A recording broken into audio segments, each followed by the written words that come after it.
Hello.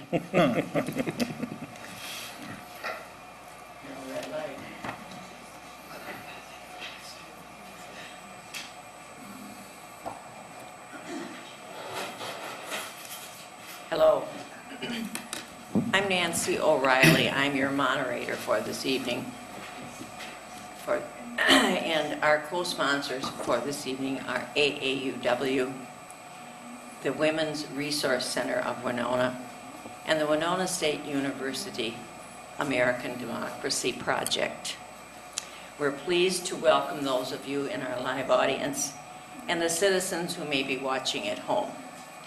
We also want to thank the City Council for allowing us to hold this educational forum here in the council chambers. For those of you watching at home, we have a call-in number where you can provide us with questions for the panel. The call-in number is 457-8280, 457-8280. The League of Women Voters is a nonpartisan volunteer organization organized at the state, local, state, and national level to encourage citizens to participate in government. While we as a league do study and take stands on issues, we do not endorse or support political parties, candidates, or tell the voters how to answer referendum questions. This forum is intended to provide the voters with information so they can make an educated choice on the ballot. The views expressed in this educational forum are from the candidates. We do not encourage our members as individuals, as we encourage each of you we do encourage our members as individuals, and we encourage you to get involved in your community, which is a reason for this forum. Our timekeeper for this evening is Mary Borgen. Copies of the forum ground rules have been provided to the candidates, and copies are available this evening for the public. I will review briefly and highlight our ground rules for the forum. The audience is expected to be courteous to the candidates and good listeners. This is a live cable TV broadcast. The audience is asked not to express support or concern during the forum and to hold their applause until the end of the forum. We would like to remind everyone to please turn off your cell phones and pagers. Pictures and videotaping are not authorized by the League of Women Voters. They are prohibited. This forum will be taped and may not be edited and must be broadcast in its entirety in accordance with the FCC regulations. The candidates may not use the educational forum video in campaign ads or literature. During the forum, we ask the audience present and our TV listeners to write down their questions or to call them in at 457-8280. The League of Women Voters and the co-sponsors will sort the questions for the moderator, and the moderator will ask the questions. The League of Women Voters will determine the questions to be asked, and attempts in good faith will be made to cover all areas expressed by the audiences. The candidates will not know the questions in advance. Questions that are hostile, partisan, embarrassing, inappropriate, or of a personal nature will not be asked. Questions on similar topics will be grouped. Those citizens watching at home are again reminded to call in your questions at 457-8280. All questions become the property of League of Women Voters. The candidates will strictly observe the time limits on responses. Timekeeper will hold up cards to indicate the time is about to expire. Once the stop sign is displayed, the candidate should stop at the end of the sentence he is on. Opening statement, 2 minutes. Questions, 1 minute. Closing statement, 1 minute. The candidates with us today are running for City Council Ward 2, Ted Hazelton and Jerry Craig. Running for City Council Ward 4 are George Borzakowski and Matt Hazelton. Candidates have agreed to allow me to use their first names, so we would like to begin with the opening statements from our candidates. The first speaker we will begin with Ted.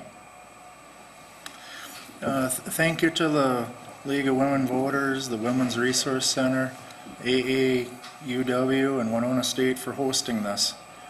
I'm Ted Hazelton, and I'm running for second. I'm Ted Hazelton, and I'm running for second ward. I'm a Winona resident of 12 years. I previously lived in Minnesota City, and I was a former school board member. I served one term from 2006 through 2010. I'm active in the community. I was a member of the JCs. I do Operation Lifesaver, which is railroad safety. I also shoot fireworks on the side with J&M Displays, providing displays to several community events in the area. The reason I'm running for city council is I would like to work with the railroad and improve and fix up the real bad bumpy crossings in Winona. I'd like to bring back programs that have been canceled or reduced in hours, establish regular hours in the library. I'd also like to work on alternate parking and the snow plowing. It seems that every time it snows, cars are blocked in by the snow plowing, and that shouldn't be the case. The snow should be pushed to the curb. I'd also like to improve Levy Park in downtown Winona, and I'd also like to fix and better maintain our parks and work on eliminating the 30% rule, as it's created a citywide issue over a local spot in Winona. And with that, I'll ask for your vote. Thank you, Ted. And now Jerry Craig. Thank you. I want to start out by thanking the League of Women Voters for once again hosting this important forum. Good evening, everybody. My name is Jerry Craig, and I'm running for re-election to Winona's 2nd Ward City Council. I'm a lifelong Winona area resident. I'm a graduate of Cotter High School, Winona Vocational College, Winona State University. I spent 6 years in the Marine Corps and 21 years in the Army, and I did 3 combat tours in Iraq. My wife Debbie and I are blessed with 5 children and 5 grandchildren. And I've proudly represented Winona as a city councilman for nearly 30 years. Throughout my adult life, I've valued service over self. And in all the years I've been on the council, together, all of us have accomplished a great deal of things. So bear with me as I just cover a few of them. In the early years, alongside many others, I worked hard to keep our library standing where it is and not replaced with a new one, a new structure near the river, the exact site where the new bridge is going to be. We built a wonderful swimming pool. We opened up 3rd Street. We developed the Menards area. We started the highly recognized Neighborhood Watch program, and we constructed our beautiful Veterans Park. But today we face new challenges, such as the completion of that new bridge and the redevelopment of Levy Park.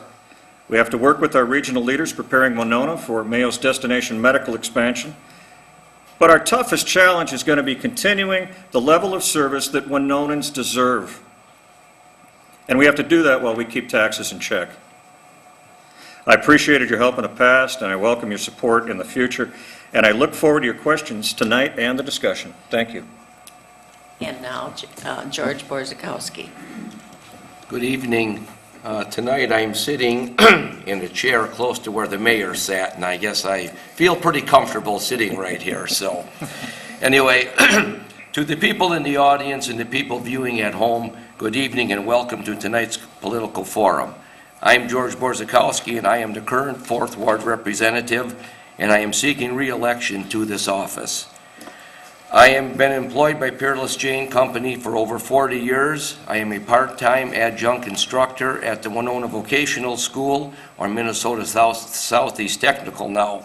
I am married. My wife Carol is one of the smiling, helpful faces at the reference desk at the Winona Public Library. Along with my elected office, I currently serve the city on the following boards and commissions: Port Authority, which is the economic arm of the city; to Port Authority Revolving Loan Fund, which assists businesses in loans if you qualify.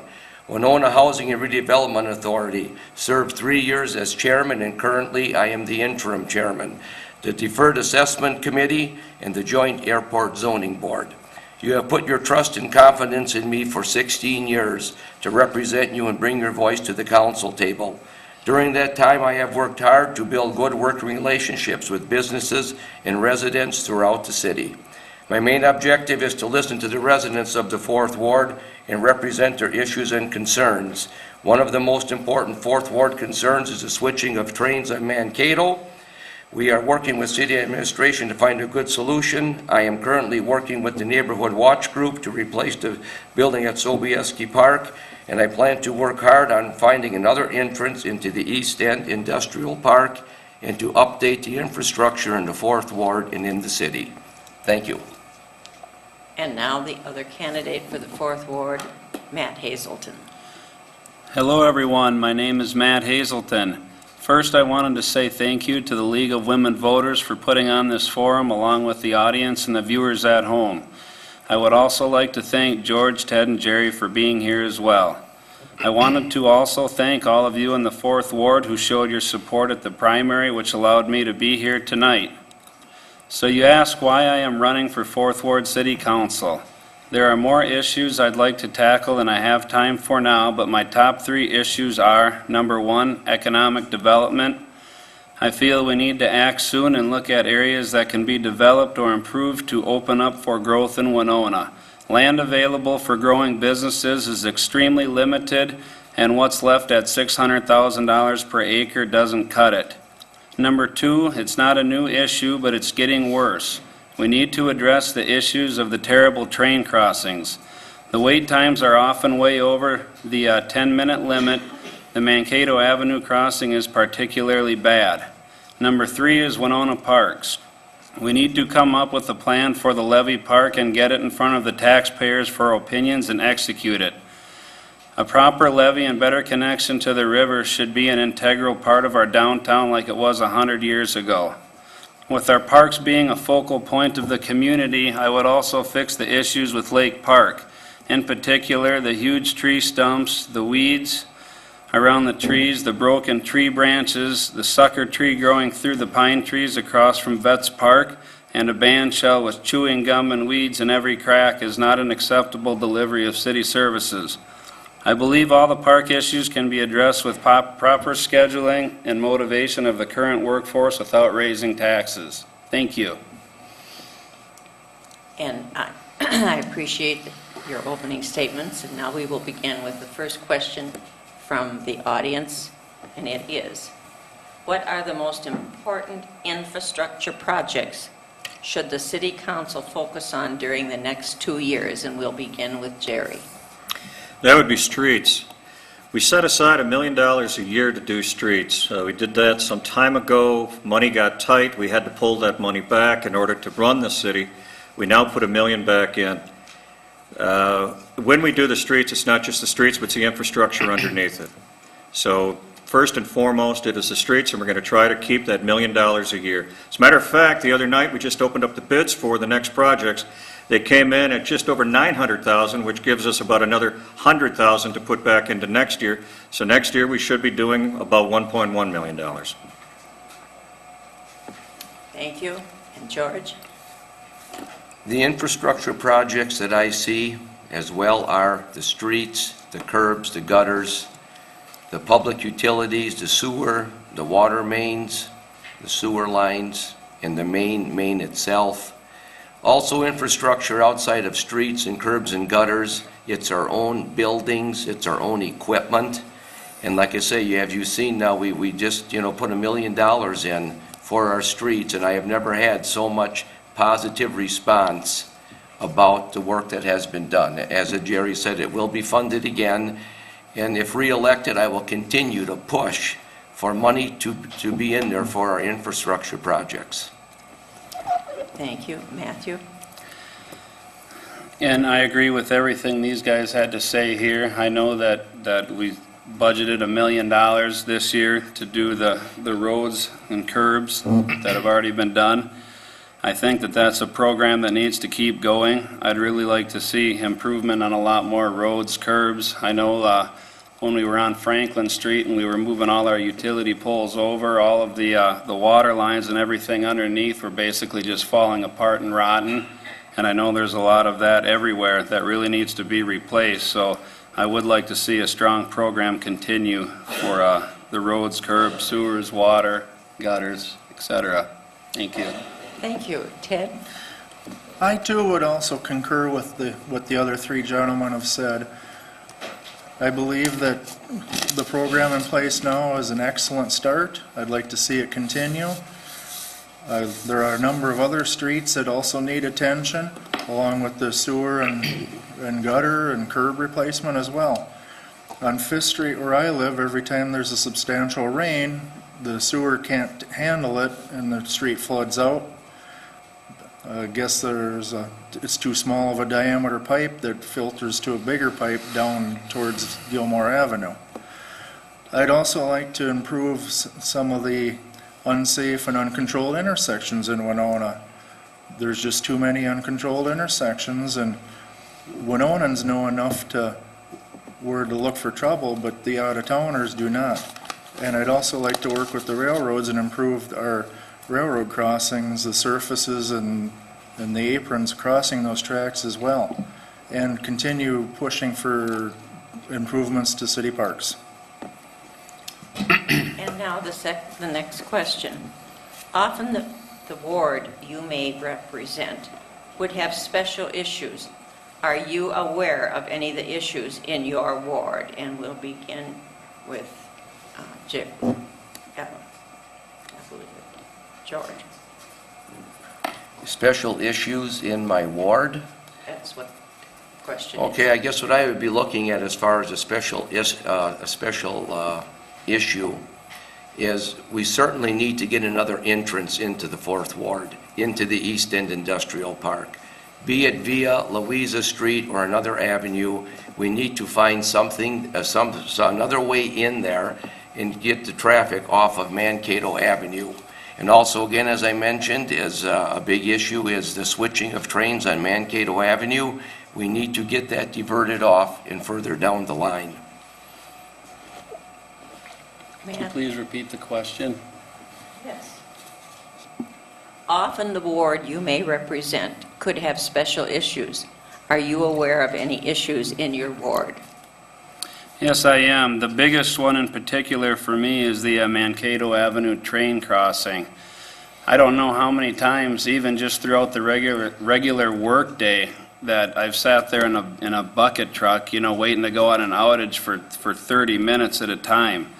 I think that, I agree with George that switch plate needs to be moved someplace else, or we need to impose greater fines on the railroad when they break the law on how long they're allowed to sit there and not move, so they actually care about what they're being fined, because right now I think it's like $30 or something, so it's just cheaper for them to not care, that there's people waiting to go by.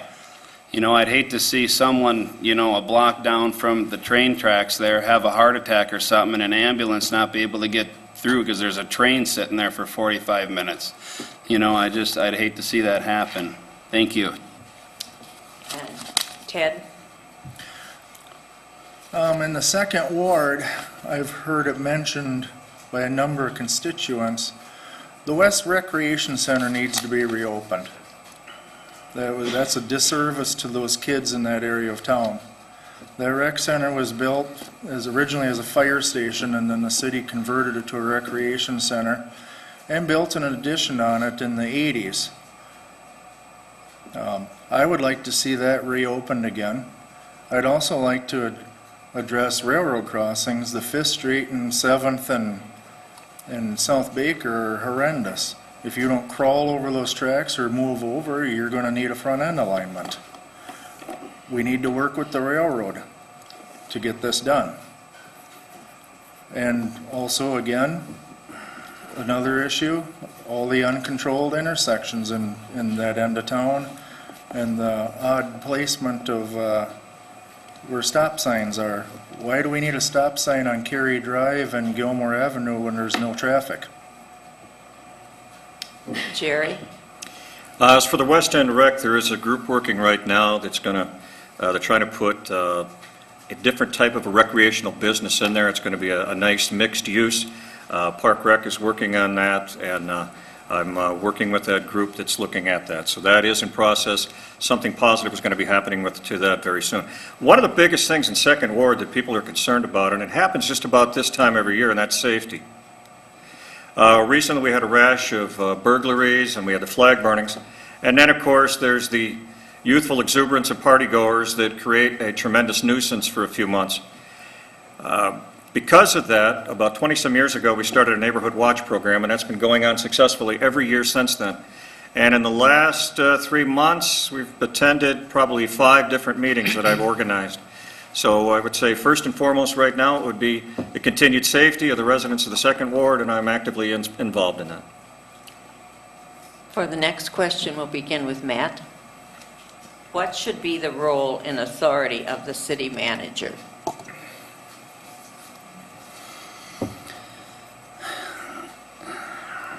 I think that the role and authority of the city manager should be pretty much whatever the voters bring to the city council representatives, and that they should take direction from her. Thank you. Ted? I believe the authority of the city manager is to oversee the departments, keep things in check, report to the city council members, act as a liaison between the city and the community, such as how the superintendent is in the school district. That's my feeling on the matter. Thank you. Jerry? Pretty much what those gentlemen said. The day-to-day operations, the people sitting at this table, they set the policies, but the day-to-day operations, especially the more delicate personnel matters, that is really the role of the city manager. George? As our flow chart goes, we have the citizens of Winona, we have the mayor, the city council, and the manager. The manager does report to the city council, and it's the manager's job to oversee the operations of the city, to take direction from council, to give council direction. It's a very, very stressful job at times. You know, a day doesn't go by where the city manager is not challenged with something that needs to be resolved, and sometimes quickly, and a lot of times it's financially. But, the job of the manager is important, but like I say, she needs to work. I shouldn't say she, the manager does need to work with the council and give us directives, and we give them directives. Thank you. And now the next question. With 7 frac sand operations in our city, how can we assure citizens that they are healthy and safe? Can you speak to impacts from this industry on air and water quality, road safety, road upkeep, and property values? Ted? I guess I would question that number. I don't believe there are 7 frac sand facilities in the city of Winona, for one. 2, as far as air monitoring and the health and safety of our residents, I believe that needs to be looked into and dealt with more. There's many unanswered questions out there. As far as safety on our roads, the trucks bringing in the frac sand are supposed to be on the truck routes, and for the most part they are. And it goes both ways. In order to have a safe environment, you also need the other motorists to give a little leeway for trucks making wide turns and pedestrians not walking out in front of trucks. Thank you. Jerry? There are, in fact, 7 frac sand operations within the city of Winona.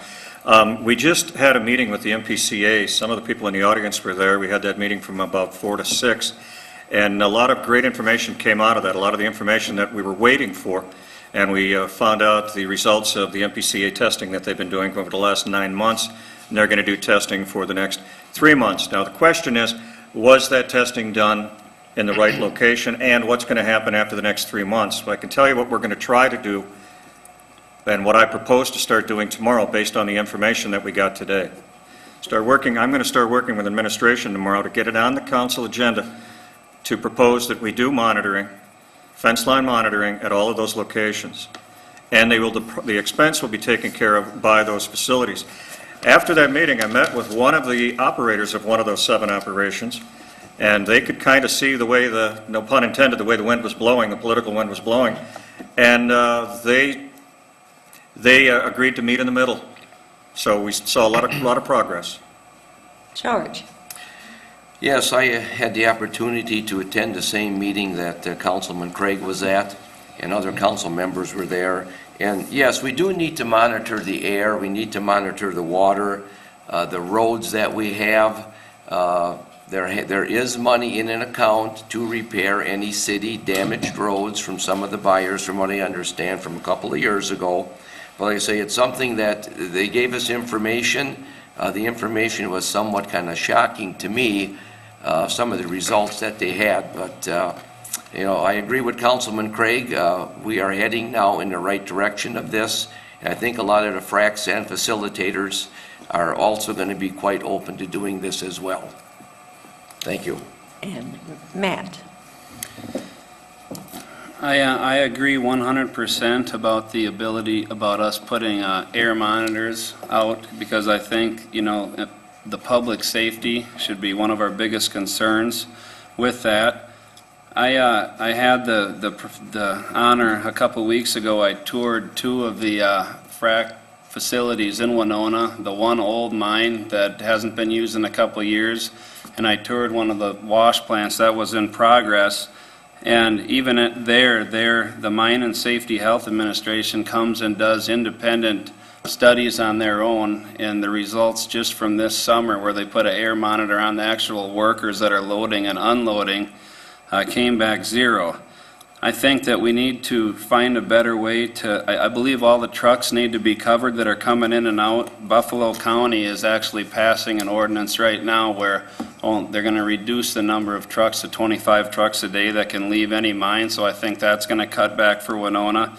And I do believe that the piles of it, once it's there, needs to be covered so it doesn't blow. Thank you. Now, for our 5th question, we'll begin with Jerry. Some blocks in the city have greatly exceeded 80% rental for decades. What is your stance on the 30% rule? I'm not only in favor of the 30% rule, but I was one of the originators of it. It has worked. However, I know that it has created hardships for some individual property owners. The job of the city council members is to make decisions that is the best thing for the entire city, the entire neighborhood. If we tried to make decisions based off of each individual household, nothing would get done. So from a macro sense, it works. Now, right now, it has been litigated because somebody did sue us, and we'll just have to see what that litigation is going to bring. Thank you. George? When the 30% rule first came to council, I supported it, I voted for it, and I agree the 30% rule is working. It was then challenged in Winona courts, and the city was found not in violation.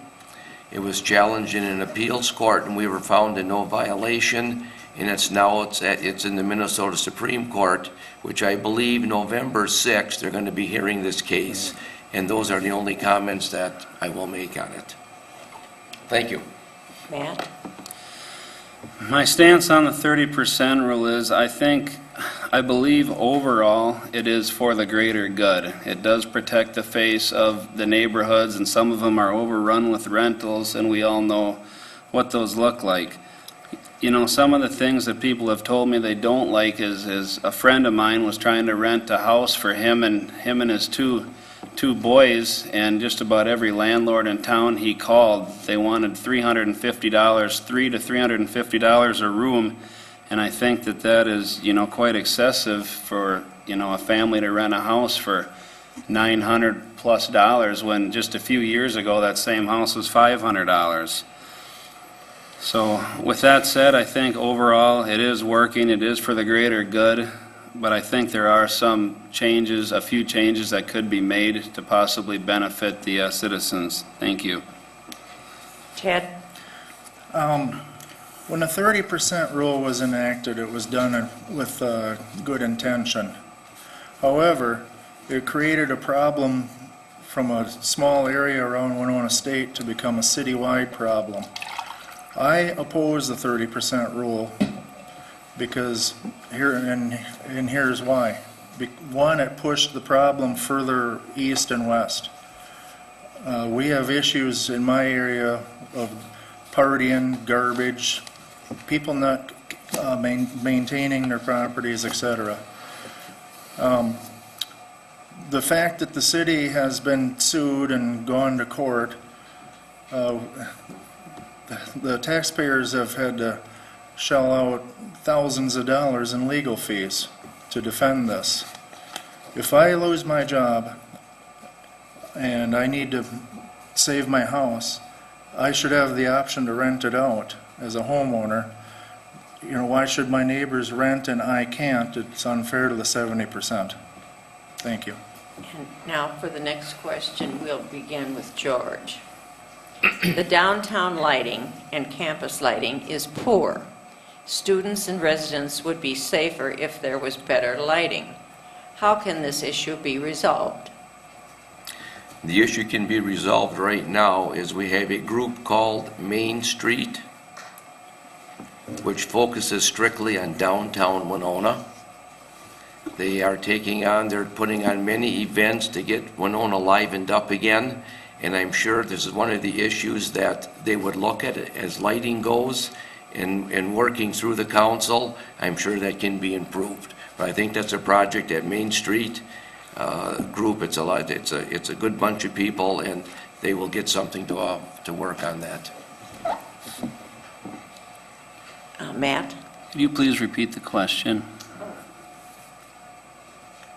Be happy to. The downtown lighting and campus lighting is poor. Students and residents would be safer if there was better lighting. How can this issue be resolved? I know one of the first steps that could be resolved is the city could add more street lights to the already existing utility poles down in that area. I know, WSU would be more responsible for adding lights to their own areas. But yes, I couldn't agree more. The downtown, it would be a lot better if it was more lighted at nighttime throughout all the streets down there. So that would be something that would have to be put in the budget, brought to city council and put in the budget and just getting it done. Thank you. And Ted? I guess as far as the area around Winona State, I would have to agree with Matt on that one. That's Winona State's property. They would be responsible for improving the lighting in that area. And on downtown, though, I too have been downtown in the wee hours of the morning, and it could use a lot better lighting. One thing that can be done is the city should get a hold of XL Energy. They offer rebates for energy efficient lighting and convert the mercury sodium vapor bulbs to LED or something that would dramatically bring the cost down, and with that savings install more lights. And I guess that's my suggestion, and then also allocating budget for it in a future budget cycle. Thank you. Jerry? Same thing Councilman Borzakowski said. That organization that's working downtown, one of the things that's on their agenda is increased lighting. Since they're going to increase traffic, you want to increase the lighting as well. So that is something that they're presently working on. For our seventh question, we'll begin with Matt. Do you support annexing the Highway 43 corridor to the I-90 interchange? Can you repeat that again? Yes. Do you support annexing the Highway 43 corridor to the I-90 interchange? I live on Highway 43, right on Highway 43, and I know that going all the way up it, I don't know how many times for years, that that, the bridge is already in place where they were going to add another lane to it. And I think that as Winona grows, we have over 100 manufacturing and lots of businesses here. It would be nice to have 2 lanes coming in and out of there. So I guess I would be in favor of that. I think that would be a great way to, to make it easier on the road itself for the amount of traffic we have, because it's basically our main connection to I-90. Thank you. Yes. Ted? I guess I too would support that, but I would like to consult with Wilson Township and collaborate with them instead of just doing a hostile takeover like what happened with the former Winona Township out in Gilmore Valley area. I think that MnDOT needs to be involved with this as well. Originally, Highway 43 was supposed to be a 4-lane from I-90 down to Mankato Avenue area. And Winona is landlocked. We need more acres available to prospective industries, and if we can get industries to build, that helps the tax base and the quality of life in Winona. Thank you. Jerry? I don't want to give a political answer, but I'm going to have to. I'm going to say it depends. I am strongly in favor of developing that land up there, the weighted land. However, and that will create jobs, that will create a lot of good things for the area, provided they're the right type of jobs. However, do we have to get the infrastructure from the city of Winona up there? That all depends. Will it pay for itself? And also, you have to work right with the landowners and with Wilson. So I am in favor of developing up there, but simply an annexation may or may not be the right way to do it. So again, it depends. I'm in favor of the development, but how we're going to handle that corridor, it's open to discussion. And George? I believe if you talk about, annexing the Highway 43 corridor, I think that's kind of a lead-in to what's going to be happening up on top of the I-90 corridor up there. There is some talk about perhaps, there's been discussions on that property up there and things, and, it would really need a very, very deep study, not of big firms, but just, it has to really be thought out well to see, if that land is acquired, what becomes of Highway 43? Are we going to have to trunk services up that way? I would certainly be open to looking at it. Thank you. And now for question 8, we'll begin with Ted. What are your thoughts, plans for the best utilization of the levee and the river waterfront for recreation and public use? I would like to see Levee Park developed reminiscent of what it looked like 100 years ago. If you dig out an old photo or a postcard of what Levee Park used to look like, it was something to see. They had walking paths, benches to sit on, flower gardens, and there were boat slips there for both steamboats, paddle boats, and also for recreational craft. It would be nice to put in a few slips, that way people could stop if they're out on the river and tour downtown Winona. I'd also like to work with the Levee Park Vision Quality Team, or I believe that's what they call them, in conjunction with the new interstate bridge that's being built and developed, and beautify that as well. If you make it a crown jewel, people are going to show up, they're going to tour downtown, businesses will thrive, and it'll be good for Winona. Jerry? What we all want and what we can afford are always two different things, no matter what it is, and the levee is no different. We've got a great bunch of people that are working on it, and they gave us a presentation last evening, and one of the ideas that they had, and it's an idea that I embrace, and that's going at as a step process, and one of which is to, as the bridge is being completed, complete what they're going to do, and we take the rest of it. So it's beautified all the way up and through. Then maybe take a look at the pavilion, and then some gardens, and after you get that low-hanging fruit, but that it's going to be so beautiful after that, then you start looking at the longer-term expensive ones and how we're going to get those. But a stepped process, and we have to remember, to try to build it like it used to be is going to be wonderful, but it's going to be expensive. So it's going to take a long time, but if we do it step by step, and they have some good plans, and I think we're going to hear them very quickly, and then they'll be taken actually to action very soon. Thank you, George. We keep hearing we want to return the levee front to what it once was. We cannot do that. The dike has changed that. If we went right into the river, now the dike is there, and its primary function, of course, is protect the citizens of this town. There is a committee working on it. They have, they're coming up with ideas, as Jerry mentioned, Councilman Craig, we had the presentation last night. This is going to be a very expensive project, and I think a lot of it lays into once the interstate bridge, where it's going to land here all in town, what's going to be happening from there is going to be a big playmaker in what happens on that levee front.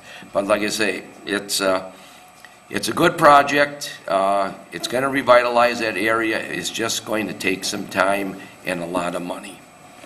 Matt? Well, first off, I wanted to say thank you to the Levy Park Committee for working so hard on this. I know they put a lot of time and effort into it, and I really appreciate that. I think it would be really great, moving forward, that we could get, I know there's 1,000 ideas out there of what people want, but if there could be some sort of defined, nice, concrete stage area for events, festivals, concerts, a nice pavilion, a way to have fishing tournaments with easy access and boat docks down by the river. I think that'd be a great thing. A nice garden, a way to attract people and draw people down there. It could be a focal point of our downtown as a whole. Thank you. And the next question will start with Jerry. How would you balance taxes and services? Please give specific examples. Well, been doing this for 28 years, and sometimes we get it right and sometimes we don't. And how you balance it is sometimes you have to cut services and sometimes you have to raise taxes. There's a lot of discussion right now locally about, do you artificially keep it at zero, or what do you do? And you have to make those tough decisions. We run a very lean operation in the city of Winona. It's never been fat, but during tough years, you do find places that you can trim back, and we've done that. And this year, we had a goal of only about a 1.3%, but all of a sudden it jumped up because something that was very important to the city of Winona came up, and it added another 2.7 on top of it. We could have said, no, we were locked in, but how you balance it is you got to make those tough decisions. George? Councilman Craig and I both have been in the crisis room here with the city several times, and 2 to 3 times on budget reductions. We depend a lot on local government aid. 9.2 million comes to us every year to help basically pay for general funds and some of our services. We look at all the departments, can we make them more efficient? And we're constantly looking at making them more efficient. Every day our manager is looking at that. As far as taxes go, the service we provide, that's what we manufacture. We manufacture service. We just have to balance them out. What is the most essential? What is not so essential? And hopefully deliver the service. We've cut budgets twice by $1 million plus. No one lost a job. No service was reduced, and the city continued to run efficiently. Thank you. Matt? Yes, I agree with everything George said 100%. I think you need to start with your most essentials, your police, fire, water, sewer, snow removal, all of the services the city provides that are must-haves, that you have to have, that you just can't function without to make Winona work. And then you got to prioritize down from there, with your parks, East End Rec, West End Rec, the pool, Lake Park, etc., and just go down the line. You just have to prioritize what are the must-haves, and then what are the things that we like to have. Thank you. Ted? I too would concur with what Councilman Craig and George said as well. I've been there myself as a former school board member 4 years. Every year we did budget cutting because of declining enrollment. We go through the budget, talk with administration, or in the city's case, department heads, figure out what's a necessity, what's a luxury, what can we live with, what needs to be done, what can be all right to set aside until times come along that are better. So I guess in that sense, I would just concur with what the other three gentlemen have said, and it's a balancing act, it really is. And then I will give them credit where credit is due. They've done a good job with this. Thank you. Now, for our 10th question, we'll begin with George. Would you support changes to the alternate side parking ordinance, such as enforcement on an as-needed basis? I would certainly, and I've said this in the years past, I certainly would look at our alternate side parking, see if there's some more efficient changes we can make with it. Alternate side parking is working. It just didn't start 2 years ago. It started back, I believe, in, maybe later 80s, middle 80s. Thank you, 88. Every year, alternate side parking comes up, discussion comes up. I certainly would entertain a good conversation if we can make it more efficient. But alternate side parking does work. And I know it gets some people irritable, but, a lot of cities have it. But like I say, I certainly would look at trying to make it more efficient. Thanks. Matt? I personally, I know a lot of people don't like it and complain about it, but when you look at it from the aspect of the city delivering efficient city services, I couldn't imagine them trying to plow with cars lined up on both sides of the road and then everybody coming out and there being a 5-foot snow pile on each side of the road in front of them. I think it's crucial, the snow plowing. If someone else has a better idea, we have horrible winters here, as everybody knows. If someone has any suggestions or a better idea, I'd be glad, to look at it and listen to it. But as it sits right now, I think it's a pretty good program and I think it works. Thank you. And Ted? I would like to see some changes made to the alternates parking system. One good start was a year ago. It was shortened by a month. It went from November 1st through May 1st. It's been shortened November 15th through April 15th. So that's one good start. Because I'll tell you what, there's nothing more irritating than parking your car and the next morning there's a ticket on the windshield when it's 80 degrees. Also, we need to look at how we plow. The snow plows do not push the snow all the way to the curb. By the time February rolls around, the snow piles are 3 to 4 feet out from the curb. And the cars that are parked on the correct side of the street for alternate parking are plowed in. We need to change how we push the snow, for one. And then two, okay, forget number 2. Jerry? I would be happy to outlaw any snowfall in excess of 1/2 of an inch if you guys are with me on that one. What happens is every plan goes to heck when you have the large snowfalls. And then that becomes the problem. And if you have a few large snowfalls with a little bit of moisture in the middle like we had this year and in other years, then it's difficult to get it over to the curb and it compounds itself. And in some streets we go in there with the blowers, front end loaders get it out. So heavy snowfall years it's tough, but overall it is working. And each year we do find ways, like last year we shortened it a year. As plows get a little bit better, there's different things we can do. So we're modifying it and improving it each year, but overall, from a concept, it's working. Thank you. And now this is the last question of the evening, and we'll begin with Matt. Winona County has primary prevention project to stop sexual and domestic violence before it starts. What will you do to get the city involved with this project to prevent violence?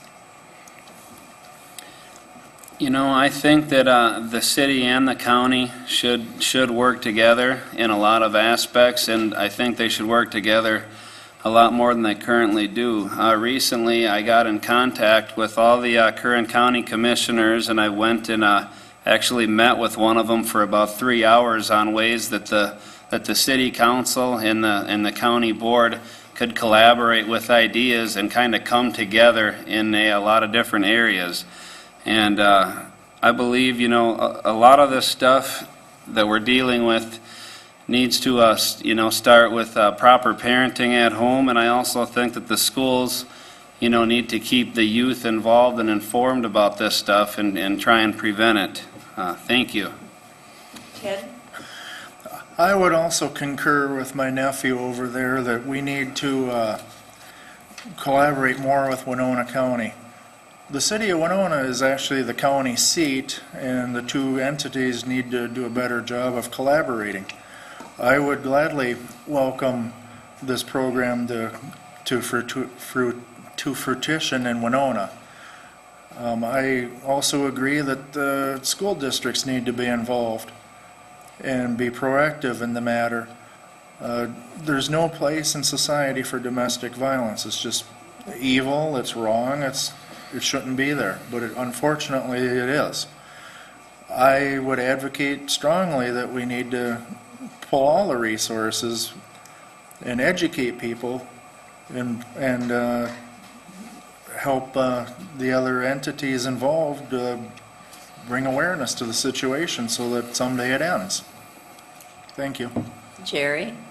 Winona County has an award-winning organization called the Criminal Justice Coordinating Council. The city of Winona places one person on that committee or on that council, and I've been proud to be on that for a number of years, 6, 7, 8 years. This is one of the issues that they look at, and the collaboration is amazing between all the different organizations that are involved in law enforcement, everything from policymakers to the jailers to people that run the halfway houses. There's also a number of subcommittees on the Criminal Justice Coordinating Council, one of which is the Crime Prevention Committee. I'm presently a member of that, and I'm a past president or a past chairman of that.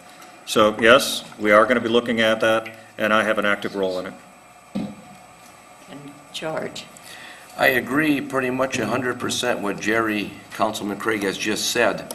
When Councilman Craig was on leave in Iraq, I had the honor to serve on that committee, and it brings everybody together. You just mentioned the jailers, the judges. If we're looking at a great domestic program to stamp out this violence, we need to get the cities, the counties, the 2 universities, the vocational school, the Catholic school system, public school system. I think we all need together and bring a voice, because everyone from those entities would certainly bring something very, very valuable to the table. Thank you. Yes, and now we're getting to the end of our forum, and we request that each one of you have a 1-minute closing presentation. We started out going from west to east, so now let's go east to west and begin with you, Matt. Okay, I just wanted to say thank you for everyone that came here tonight, and thank you for all the questions. I learned a lot myself here. I really would appreciate your votes in the on the election, and thanks for coming. George?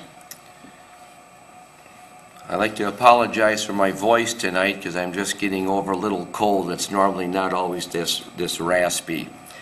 I would like to thank the League of Women Voters tonight for putting on this forum. It was very educational for all of us.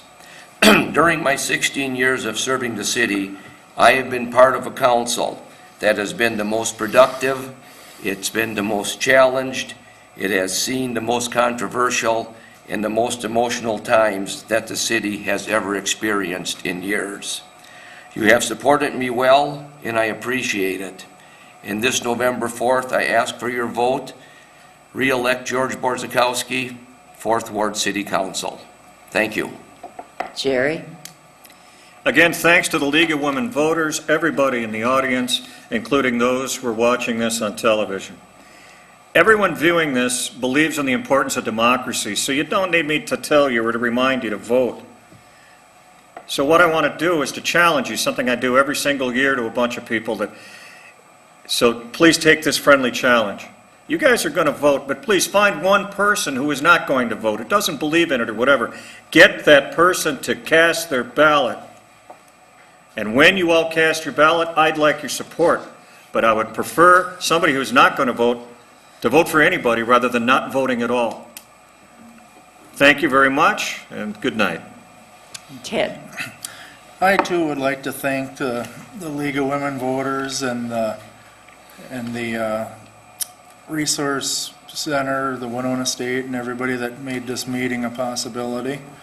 I'd also like to thank the people in the audience and at home for their questions. I'm running for 2nd Ward.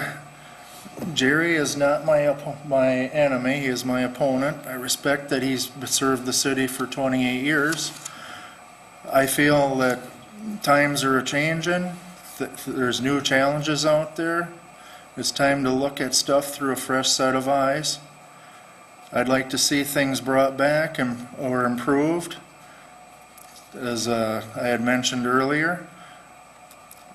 I like living in Winona. Winona's been great to me. It's a wonderful community, wonderful people, and I would appreciate your vote on November 4th, and thank you for listening to me.